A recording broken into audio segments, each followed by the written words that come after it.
Happy Sabbath. ప్రార్థన చేసుకున్నాం. పరలోకమందున్న మా తండ్రి, నీ నామము పరిశుద్ధపరచబడునుగాక. నీ రాజ్యము వచ్చునుగాక. నీ చిత్తం పరలోకమందు నెరవేర్చినట్లు భూమి యందున నెరవేరునుగాక.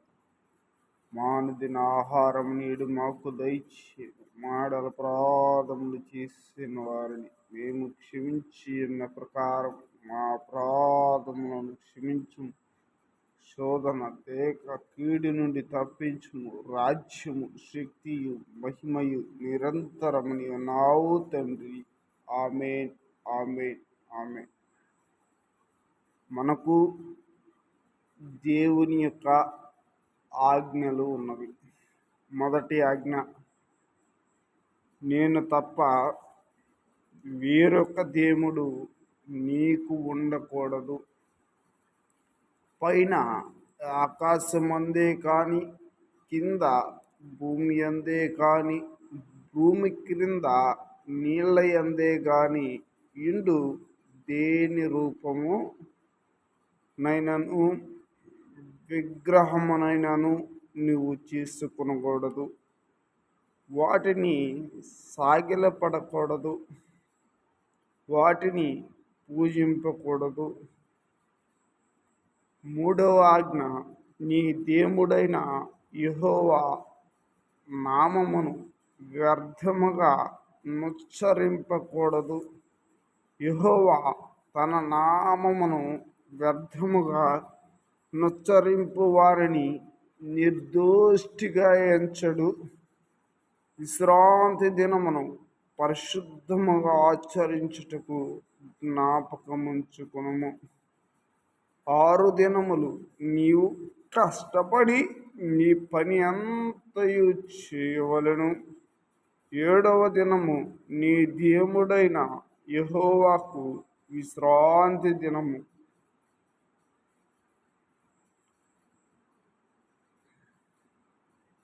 దానిలో నీవైనను, నీ కుమారుడైనను, నీ కుమార్తె అయినను, నీ దాసుడైనను, నీ దాసి అయినను, నీ పశువైనను, నీ ఇండ్లలోనున్న పరదేశి అయినను ఏ పని చేయకూడదు.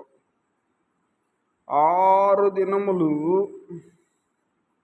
యెహోవా ఆకాశమును, భూమియు, సముద్రమును, వాటిలో సమస్తము సృజించి 7వ దినమును విశ్రమించెను. అందుచేత యెహోవా విశ్రాంతి దినమును ఆశీర్వదించి పరిశుద్ధపరచును.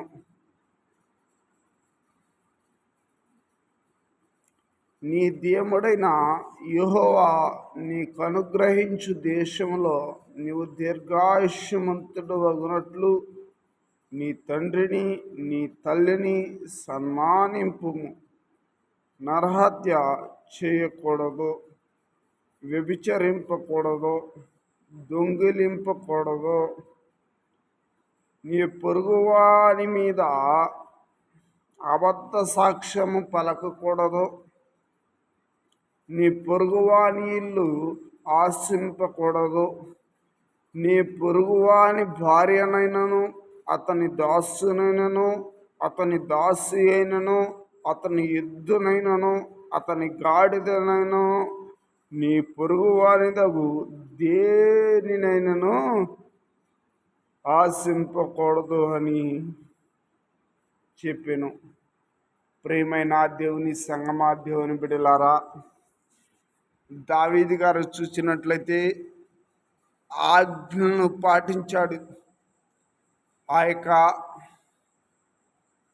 దేవునికి లోబడి ఉంటే ఆ యొక్క ఆజ్ఞలు కొట్టివేయబడతాయి. ఆయనతో జీవించే బిడ్డగా ఉండాలి. ఆయనతో నడుచుకునే బిడ్డలుగా ఉండాలి. పాపాలు క్షమించబడాలి అంటే మనకు వారంలో 6 దినములు కష్టపడి 7వ దినమైనటువంటి విశ్రాంతి దినమునికి ప్రభు అయి ఉన్నాడు కనుక ఆ యొక్క పాటిస్తున్న బిడ్డలందరూ కూడా ఆ యొక్క విశ్రాంతి దినాన్ని పాటించవలసిందిగా తెలియజేయచ్చు ఉన్నాం. దేవుని యొక్క ఉచితమైన కృపను బట్టి ఈ యొక్క ఒంగోలు గ్రామంలో ఈ యొక్క హోప్ సెంటర్లో ఈ యొక్క అవకాశం ఇచ్చిన దేవాతి దేవునికి మహిమ కలుగునుగాక. ఇక్కడ చూసినట్లయితే పైన ఆకాశమందే కానీ కింద భూమి అందే కానీ నీళ్ళ అందే కానీ ఇందు దేని రూపమునైనను విగ్రహమునైనను నీవు చేసుకొనకూడదు, వాటికి సాగిలపడకూడదు, వాటిని పూజింపకూడదు.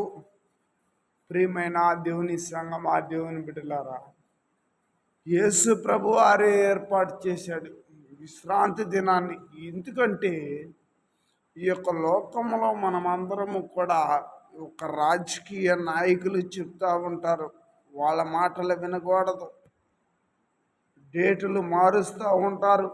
ప్రభువారి దినమైనటువంటి విశ్రాంతి దినాన మనమందరము కూడా పాటించే బిడ్డలుగా మారాలని ఆ యొక్క మాటలు దేవుడు ఈ యొక్క రోజున ఈ యొక్క అవకాశం ఇచ్చిన దేవాది దేవునికి స్తుతియు మహిమ ఘనత ప్రభావములు కలుగునుగాక. ఆమేన్, ఆమేన్, ఆమేన్.